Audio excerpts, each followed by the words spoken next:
BJP का देश भर में संगठन पर्व चल रहा है। बीजेपी के कई राज्यों में प्रदेश अध्यक्ष बन गए हैं। आने वाले दिनों में राष्ट्रीय अध्यक्ष चुनाव होंगे। कब बीजेपी राष्ट्रीय अध्यक्ष चुनाव हो सकते हैं, इन तमाम राजनीतिक मुद्दों पर बात करने के लिए बीजेपी के राष्ट्रीय सचिव और हरियाणा के वरिष्ठ नेता ओम प्रकाश धनखड़ साहब मौजूद है। सर, कई राज्यों में बीजेपी के प्रदेश अध्यक्ष बन गए हैं। लद्दाख की जिम्मेदारी आपको मिली थी, आप लद्दाख भी गए थे।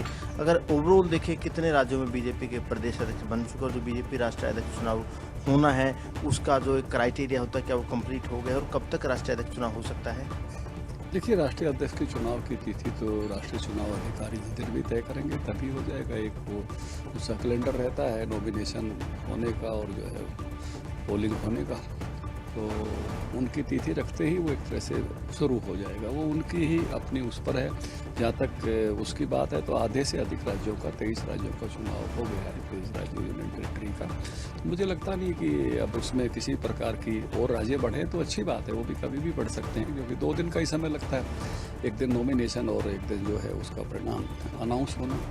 तो ये संगठन पर्व की एक तरह से राष्ट्रीय स्तर की तैयारी पूरी है। बात कर लेते हैं। हरियाणा को लेकर पहले चर्चाएं थी कि चुनाव होगा, लेकिन अभी खबरें आ रही है कि जो हरियाणा प्रदेश अध्यक्ष का चुनाव है राष्ट्रीय अध्यक्ष के चुनाव के बाद होगा। ऐसा तो क्या पता, ये तो ऐसी मुद्दा है जो मान लो राष्ट्रीय चुनाव अधिकारी कल ही डेट रख दें तो परसों हो जाएगा।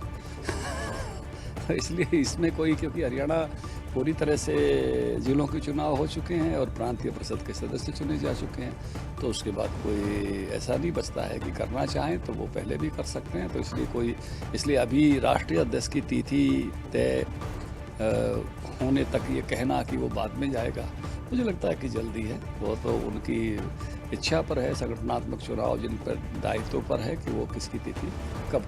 कांग्रेस का सवाल कर लेते हैं। हरियाणा कांग्रेस संगठन जो सालों से नहीं बना, अब ऐसा लग रहा है कि वो संगठन बनेगा। जो ऑब्जर्वर्स थे कांग्रेस के नाम पैनल बना के आलाकमान को भेज दिया। आपको लगता है कि इस बार कांग्रेस सीरियस है संगठन बनाने को लेकर?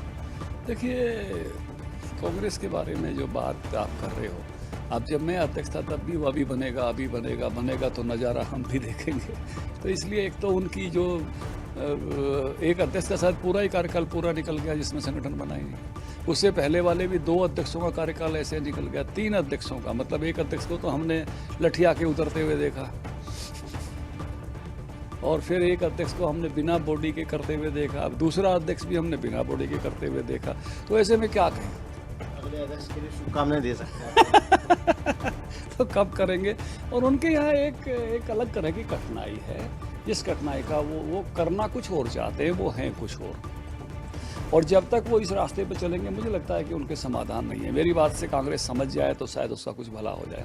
वो करना कुछ और चाहते हैं कुछ और। कांग्रेस लीडर आधारित पार्टी है, ऊपर की लीडरशिप के आधार पर नॉमिनेट नामों के साथ पार्टी चली है। अगर वो बीजेपी की तरह से नीचे से निकालने की कोशिश कर रहे हैं तो नीचे उस प्रकार का वर्क उनकी पार्टी ने पिछले 7 दशकों में नहीं किया है। हम कार्यकर्ता आधारित सरकार को हो गया, सीएलपी भी कांग्रेस नहीं बना पाई। आपको नहीं लगता कि कम से कम सीएलपी तो बना देना चाहिए? हाँ, नहीं, वो जब स्वरूप बदलने की कोशिश होती है तो ऐसा ही होता है। हम कार्यकर्ता आधारित जन संगठन है, हमने कार्यकर्ताओं में से ही नेता बनाए हैं, वर्षों तक प्रयासपूर्वक बनाए। हमारी ज़्यादातर लीडरशिप, अधिकतम लीडरशिप, प्रधानमंत्री समेत, अनेकों मुख्यमंत्री समेत, साधारण घरों से साधारण कार्यकर्ता के रूप में डिकेड्स तक काम करते हुए निकली है। उन्होंने खुद को निखारा है, खुद को आगे बढ़ाया है और संगठन ने उनके इस बढ़ते हुए को स्वीकार करके उनको उस प्रकार के दायित्व सौंपे हैं, तब वो यहाँ तक की यात्रा संपन्न हुई है। कांग्रेस तो नेताओं की पार्टी है, वहाँ ऐसा नहीं है। सीएलपी न बनने का प्रदेश को नुकसान है? देखिए, अगर किसी का दायित्व रहता है तो हमेशा उसको बात रखने का, जो अपनी बात कहने का, उसका होमवर्क करने का निश्चित रूप से लाभ होता है। लेकिन नहीं है तो जब ये सारी बातें फिर उस बिना दायित्व बोध के होती है, तो बिना दायित्व बोध की बातों में और दायित्व बोध की बातों में हमेशा अंतर आता है। बिल्कुल, ये थे धनखड़ साहब का यही कहना है कि बीजेपी की वर्किंग और कांग्रेस की वर्किंग में दशकों का अंतर है। बीजेपी ने जिस तरीके से ग्राउंड पर काम किया है, कांग्रेस ने पिछले कई दशकों में उतना काम नहीं किया।